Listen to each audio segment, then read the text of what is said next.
소개 말씀 감사합니다. 저는 고대 안암병원에서 일하고 있는 차정준이라고 합니다. 오늘 굉장히 도발적인 주제를 받게 되어서 잘 발표를 해보도록 하겠습니다.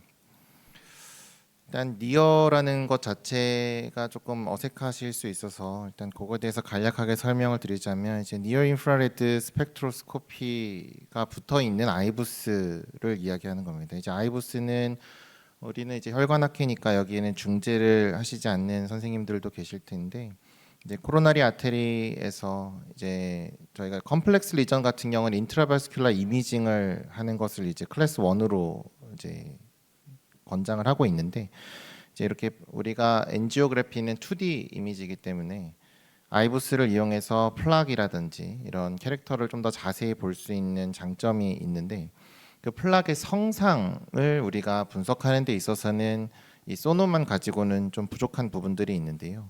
이제 그것을 보완하는 것이 니어 인프라레드 스펙트로스코피라고 이해하시면 되겠습니다. 이제 그러니까 두 가지의 이미지 모달리티가 하나의 카테터 안에 들어가 있는 인트라베스큘라 이미징 시스템이고요.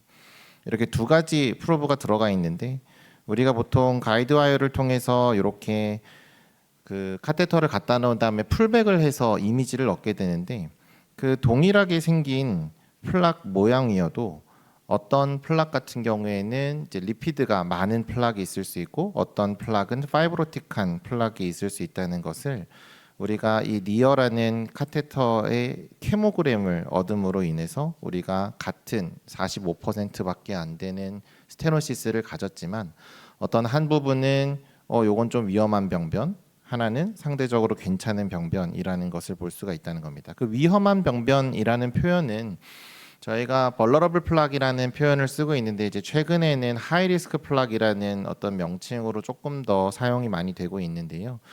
여기서 그런 하이 리스크 피처들을 좀 정리한 것들을 보시면, 이제 저희가 오늘 얘기하려고 하는 것은 이 리피드 리치 네크로틱 코어를 우리가 니어라는 카테터로 인해서 좀 더 자세하게 볼 수 있다는 어떤 그런 장점이지만, 이제 그 이외에도 이제 우리가 쉐어 스트레스로 인해서 플락 럽처가 생기는, 그래서 씬 파이브로 캡이 얇을수록 위험하다, 뭐 이런 여러 가지 이야기들, 그래서 그런 피처들이 하나하나 있을 때 우리가 그것을 하이 리스크 플락 혹은 벌러러블 플락이라고 이야기를 하고 있는데, 이제 올해 나온 잭의 이제 카디아 베스큘라 이미징 포지션 스테이트먼트를 보시면, 이제 메이저 크라이테리아로 이제 thin fibrous cap, 그다음에 large lipid necrotic core, 그다음에 large plaque burden, 그다음에 active plaque inflammation, endothelial damage denudation이 있는데, 이전에는 이런 벌러러블 플락 중에서 이 루멘의 사이즈가 작은 것도 하나의 크라이테리아로 있었는데, 이번에 그것이 빠지면서 이제 플락의 성상이 실제로 어떤지에 대해서 조금 더 이제 집중하는 그런 포지션 페이퍼가 되겠습니다. 그 외에도 마이너 크라이테리아들도 있는데, 이제 저희가 보는 플락 럽처뿐만이 아니라 이로전이나 이제 칼시파이드 노듈들도 그런 하이리스크 플락의 종류로 들어갈 수 있기 때문에, 이런 부분에 대해서 이미징을 통해서 우리가 좀 더 감별을 잘할 수 있겠다는 컨셉으로 이해하시면 되겠습니다.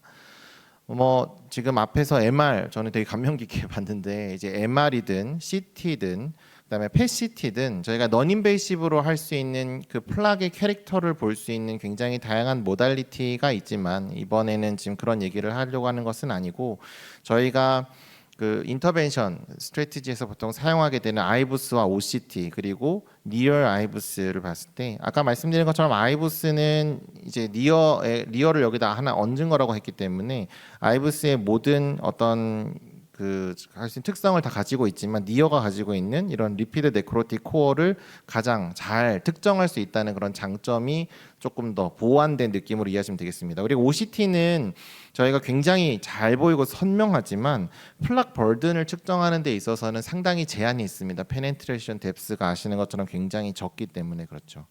그래서 지금 뭐 국내에서 활용할 수 있는 기계이고, 이제 우리나라에서도 한 10개 이상의 기관에서 이것들을 활용하고 있는데, 이제 저희 기관에서 이것들을 많이 특별히 좀 쓰고 있기 때문에 이런 데이터들을 좀 보여드리면서 이게 프레딕션을 정말 할 수 있는지, 퓨처 카디오베스큘라 이벤트를 프레딕션 할 수 있는지를 좀 설명을 드려보려고 합니다. 그래서 이제 클리니컬 임플리케이션을 좀 설명을 드리려면, 결국은 이 카디오베스큘라 이벤트를 안 생기게 하기 위해서 인트라베스큘러 이미징을 쓸 때 제일 중요하다고 생각하는 것은 스텐트 옵티미제이션이라고 하고 있습니다. 이제 우리가 FFR이나 이제 FFR은 우리가 이제 스텐트를 할지 말지 결정하는 거라면 이제 인트라베스큘러 이미징은 그 스텐트를 넣었을 때 그것을 잘 하는지에 대한 컨셉인데 오늘은 니어에 대한 얘기를 하니까 그 니어가 그러면 이런 옵티미제이션에 도움이 주느냐라고 물어보신다면 저는 일부는 맞지만 아직 정량화된 지표는 없다라고 말씀을 드려야 될 것 같습니다.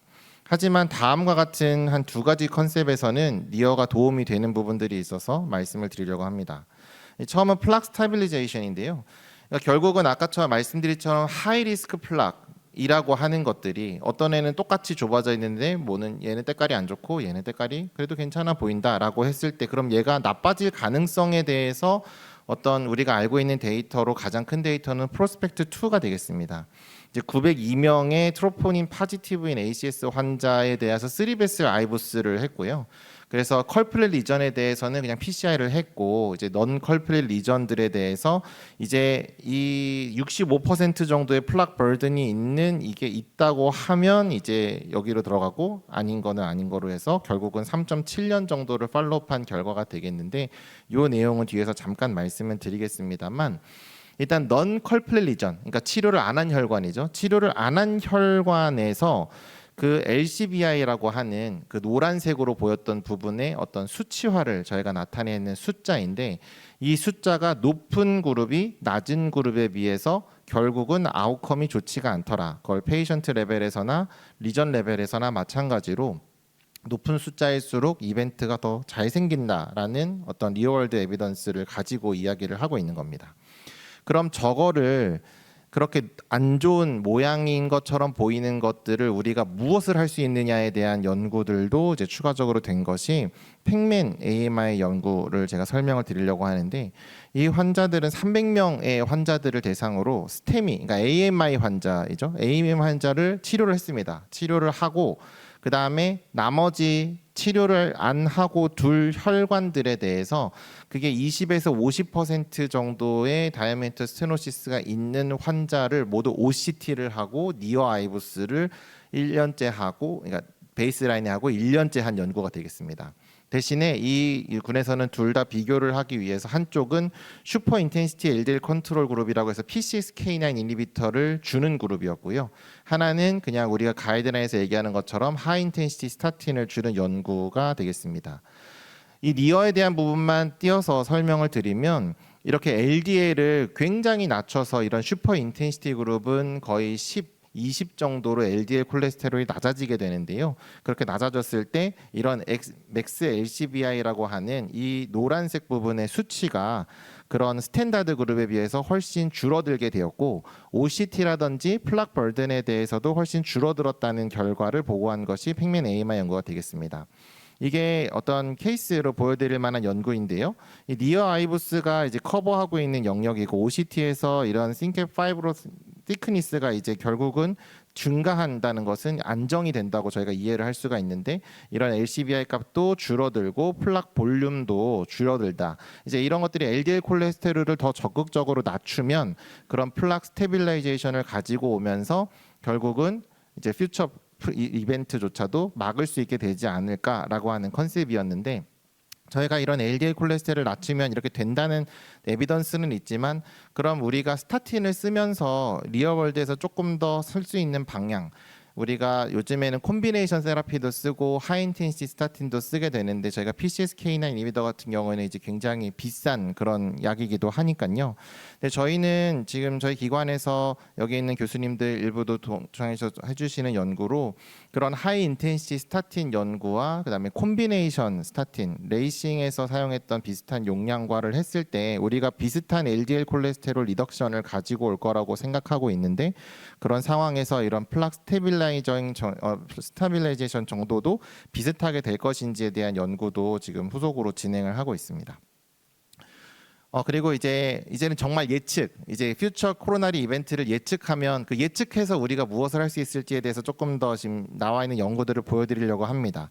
이제 결국은 스텐트 치료를 하고 나서 그 다른 혈관 혹은 뭐 재발하거나 이제 그런 부분들에 대한 우려가 저희 인터벤셔니스트는 항상 있는데, 이것들은 아까 제가 프로스펙트 2 연구를 보여드렸는데 여기서 이벤트를 보셔도 알 수가 있습니다. 보시면 토탈 메이스는 13%가 되는데요.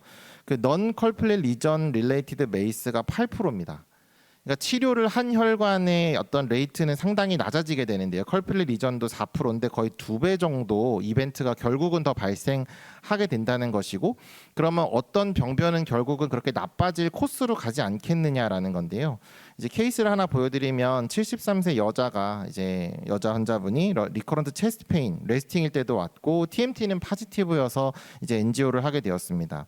보시는 것처럼 LAD에는 한 인터미디에이트 정도가 있는데 서크 디스탈 쪽으로 이제 상당히 시그니피컨트한 스테노시스가 있어서 이미지를 했는데, 일단 서크는 뭐 심플 리전이었기 때문에 스텐트를 잘 했고요. 이제 스텐트를 하고 나서 이제 어포지션, 그 다음에 사이즈, 옵티미제이션 이런 것들은 아이부스 파라미터에 준해서 다 저희가 확인을 하고 괜찮은 것을 확인했습니다. 근데 이제 LAD를 치료를 할 것인지의 문제였는데, 이제 아까 보여드린 그 LCBI라고 하는 값이 405 정도로 꽤 높게 나타나긴 하지만, 일단 다이아미터는 뭐 4.6 그리고 11.7 그리고 에리어 오브 스테노시스는 한 60 정도로 조금 애매하다. 그래서 일단 요 서크만 해결을 하고 약을 최대한 잘 써보고 버텨보자 이렇게 얘기를 했는데, 3개월 뒤에 환자가 체스트 페인이 다시 생기고 이폴트 엔지나가 생기고 이번에는 MI 피처로 오게 돼서 스텐 스롬보시스인 줄 알았는데, 이제 처음에는 이제 엔지오를 보니까 서크는 괜찮은데 LAD가 이전에 비해서 훨씬 병이 진행한 것을 저희가 확인을 할 수가 있었습니다. 이제 뭐 이게 3개월 전 엔지오그래피고요. 그 다음에 3개월 밖에 안 지났는데 벌써 이렇게 진행이 됐습니다. 그래서 다시 이미지를 꺼내서 보게 됩니다. 그래서 이전에는 405 정도였던 LCBI 값이 한 3개월 사이에 이분이 로슈바스타틴의 에지티미브까지 해서 맥시멀 톨러레이트 스타틴을 다 쓰고 있는 환자였고 LDL 레벨도 한 60 정도로 낮게 유지가 되고 있었던 환자였는데, 근데 결국 병이 더 진행되고 이번에는 이제 에어리어 오브 스테노시스 73% 정도로 이제 진행이 되어서 3개월 만에 이분은 다시 LAD도 스텐트를 하게 되고, 이제 스텐트 하고 나서는 이제 옵티미제이션이나 이런 크라이테리아에 다 만족시켜서 크게 문제 없이 일단 하게 되었습니다. 그러면 이 사람을 3개월 전에 LAD를 치료를 하는 게 나았을까? 이번이 MI가 사실 안 생기면 제일 좋은 건데 약을 풀로 쓰고 있었는데도 서크 생겼을 때 LAD 조금 안 좋아 보이니까 스텐트를 해야 되는가에 대해서 아직은 저희가 FFR에 네거티브 나오면 사실 하지 말라는 가이드라인도 있고요. 근데 이제 이런 부분에 대해서 그 아까 말씀드렸던 프레스펙티브 2에서 그런 65% 이상의 병변이 있는 환자들 182명을 대상으로 랜덤을 한 적이 있습니다. 당시에는 업졸브 BVS라고 하는 녹는 스텐트가 있었기 때문에 이 녹는 스텐트와 그렇지 않은 그냥 GDMT를 하는 두 그룹을 비교를 해서 그런 병변이 별로 안 좋아 보이는 병변이 있는 65% 플락 벌든이면 사실 굉장히 많은 거죠. 근데 그런 부분에 스텐트를 넣었는데, 그럼 그 차이가 났느냐? 누메리컬하게는 차이가 나게 보이지만 실질적으로는 통계적으로 유의하지 않았고, 그리고 BVS가 이제 없어져 버렸기 때문에 이 스터디는 더 진행되지 않는 상태로 이렇게 결과가 나왔습니다만, 작년에 이제 프리벤트 트라이얼이라고 아산에서 이런 호기심에 대해서 해결을 어느 정도 해줄 수 있는 그런 결과를 보게 되는데, 이 프리벤트 트라이얼은 1,606명의 환자를 대상으로 이제 OMT 저희가 일반적으로 현재 해야 되는 치료와 거기에 플러스로 PCI를 한 환자군을 1대1로 랜더미제이션을 한 연구 결과가 되겠는데, 여기 크라이테리아를 보시면 현재 네거티브 FFR은 PCI 인디케이션이 사실 되지가 않는데, 네거티브 FFR이어도 MLA가 4보다 작거나 플락 버든이 70%보다 높거나 이제 OCT나 RF5스에서 틱파가 발견이 되거나 아니면 라지 리피드 리치 플락 LCBI 여기선 315라는 컷오프를 제시했는데, 이런 것이 있었을 때 이제 PCI를 하는 것으로 랜덤을 한 연구가 되겠습니다. 그래서 연구 결과에서는 이제 리전 랭스라든지 플락 벌든이라든지 양쪽 다 차이가 없었고, 이제 2개 이상, 3개 이상, 4개까지 있는 사람들, 4개는 별로 없었는데 대개는 2개 정도의 하이리스크 피처를 가지고 있는 사람들이 많았는데, 이 니어에서 저희가 확인할 수 있다는 플락 레벨 맥스 LCBI의 비율 보시면 41%에서 37%로 상당히 플락에 대해서 이게 프리밸런스가 높은 것을 아실 수가 있습니다. 결과는 이미 아시는 것처럼 7년 동안 팔로우하는 기간 동안 타겟 베슬 페일리어는 이제 9.4%가 OMT에서 발생했고, 이제 프리벤티브 PCI를 하고 OMT한 그룹에서는 6.5%로 일단 프라이머리 엔드포인트에서는 이걸 만족을 했는데, 물론 이것이 굉장히 좀 논란이 있는 결과들을 계속 얘기하고 있긴 합니다만, 저희가 그런 하이리스크 플락에 있어서 치료를 어떻게 하는 것이 그냥 메디컬 언론으로 가는 것에 대해서 그것이 과연 맞는 것인가에 대해서 의문을 던지는 그런 연구가 될 수 있었다고 생각이 들긴 합니다.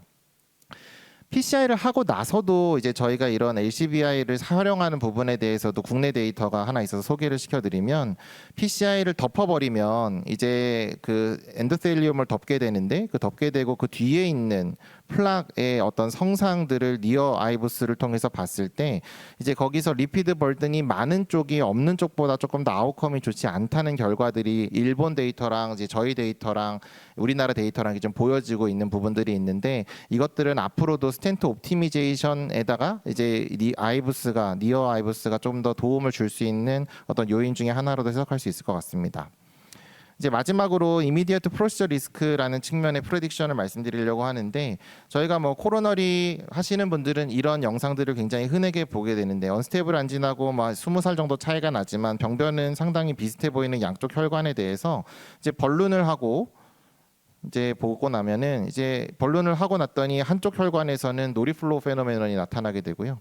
한쪽은 또 문제가 없습니다. 이게 왜 이런 차이가 생겼을까에 대해서 그냥 프로시저 측면에서 보게 되면은 한쪽은 리피드 벌든이 굉장히 많아서 한쪽은 리피드 벌든이 상당히 없기 때문에라고 저희가 해석할 수 있는 그런 가설들을 얘기할 수가 있겠는데요. 저희가 이런 시술 중에 발생하는 티미 플로우가 감소하는 것은 결국은 어드버스 아웃컴, 페리 프로시저 MI가 더 많이 발생하게 되고, 이제 결국 그런 것들이 아웃컴이 안 좋게 될 것이라고 얘기하지만, 저희가 현재 메커니즘은 여러 가지로 설명하고 있습니다만 마이크로 엠볼리즘에서 MBO가 생기는 것이 메인 롤이라고 일단 이해하고 있는데, 저희가 이런 하이 리피드 컨텐츠가 결국은 엠볼리제이션이 많이 될 수 있는 가능성에 대해서 데이터를 가지고 분석했을 때 어떤 뭐 AUC 커브에서는 굉장히 좀 낮은 값이기는 하지만, 저희가 어떤 354 정도의 컷오프를 가지고 저희가 측정을 했을 때 이거보다 높은, 저희가 지금 아까 프리벤트에서는 315, 저희는 354, 그리고 또 LRP 같은 경우에는 327, 이렇게 굉장히 다양하게 어떤 그 지표들을 하고 있는데, 그것들이 좀 명확하지 않은 부분들이 더 연구를 할 수 있는 부분이라고도 생각이 드는데요. 그래서 이런 LCBI 값이 높을수록 결국 그런 이벤트가 시술 중에도 생길 수 있다는 걸 예측할 수 있기 때문에, 그런 예측을 어쩌면 조금 선행적으로 그런 마이크로베스큘라처의 다일레이션을 도와줄 수 있는 니코란디를 추가적으로 선제적으로 투여하면 그런 노리플로 페노메논을 조금 막아줄 수 있지 않을까, 이제 이런 컨셉으로 현재 저희 기관에서는 50% 정도의 등록률을 가지고 현재 진행 중에 있습니다. 이제 마지막 슬라이드로 정리하려고 합니다. 그래서 오늘 니어에 대해서 제가 설명을 드렸습니다. 이제 니어는 어쩌면 그 정말 퓨처 코로나리 이벤트를 프레딕션 할 수도 있을 것이라고 생각합니다. 왜냐하면 저희가 기존에 갖고 있었던 아이부스나 OCT에서 제공하지 못하는 something new가 있기 때문인데요. 그것으로 하이 리스크 플락, 벌러러블 플락을 정확하게 아이덴티피케이션 하고 그런 스타빌리제이션이 잘 되는지를 또한 확인해 볼 수가 있고, 그리고 롱텀 카디오베스큘러 이벤트에서 그런 하이 리스크 피처가 있는 플락이 결국은 아웃컴이 좋지 않기 때문에 그런 부분들에 대해서 예측을 통해서 치료를 선제적으로 할 것인지도 또한 고민해 볼 수 있겠고, 페리프로시저럴 컴플리케이션의 예방적인 측면에서도 도움이 될 수 있는 그런 모달리티가 될 수 있을 것이라 생각합니다. 경청해 주셔서 감사합니다.